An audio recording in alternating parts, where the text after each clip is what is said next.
The Living Dead continue to haunt our Halloween-themed reviews. After rage-infected chimps and laughs in a British pub, we turn to something a bit more action-oriented, that chillingly feels familiar after the events of the past few years.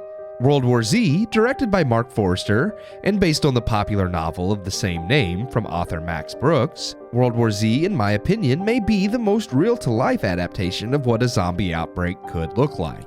Often films thrust viewers into a post-apocalyptic world as it follows the survivors left in the world trying to make their way. World War Z's protagonist, Jerry Lane, played by Brad Pitt, is a former UN investigator. Wasting no time, the film gets into the action fairly quick. After a chilling opening montage and a sentimental scene of Jerry's home life, Jerry and his family are immediately thrust into chaos as zombies swarm the Philadelphia traffic he and his family are sitting in. Forced immediately into survival mode, they are picked up by the UN Deputy Secretary General. Jerry is then reluctantly recruited into traveling the globe to investigate the outbreak of what is believed to be a virus in hopes of developing a cure. World War Z is unique in showcasing a zombie story from the point of view of governments and those in charge. As the world watched nations respond to COVID, an event that would happen close to 7 years after this film's release, it's easy to see how spot on and similar the responses to a global pandemic are. Likewise, the film's solution and how they buy time to develop a cure are also unique amongst the zombie films I have seen. The movie's story structure plays out closer to more generic action disaster films, the likes of which we've seen from Roland Emmerich. It still maintains solid moments of tension, with an eerie soundtrack that adds to the few moments of suspense. World War Z isn't outright scary, but it still has some good moments of horror. While structurally the story is stereotypical of disaster films, World War Z does at least offer much more depth than anything Emmerich has made outside of the first Independence Day.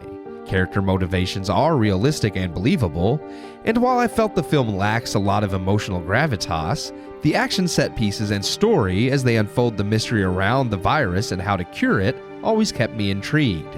World War Z notably has been panned by many fans of the novel, as it's not a secret it barely resembles the book outside of the premise.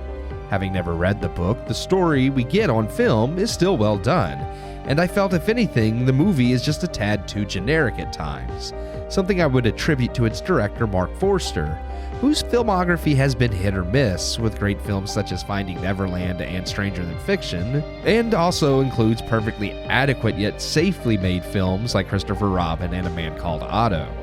Knowing Forster's potential, I felt World War Z could have landed more of a gut punch, but perhaps based on its set pieces, it was never meant to be such a film in the first place. As is, World War Z is great for anyone looking to scratch that zombie itch while seeing solid horror action set pieces. Similar to Resident Evil, the blending of action and government involvement makes for a compelling watch, without the camp and over-the-top fantasy nature of the Resident Evil franchise. World War Z won't land for everyone and only received a lukewarm reception from critics, while being much more favored by audiences. Don't expect too much reinventing of the wheel, but it is a solid ride all the same. I give World War Z 2.5 out of 4 stars.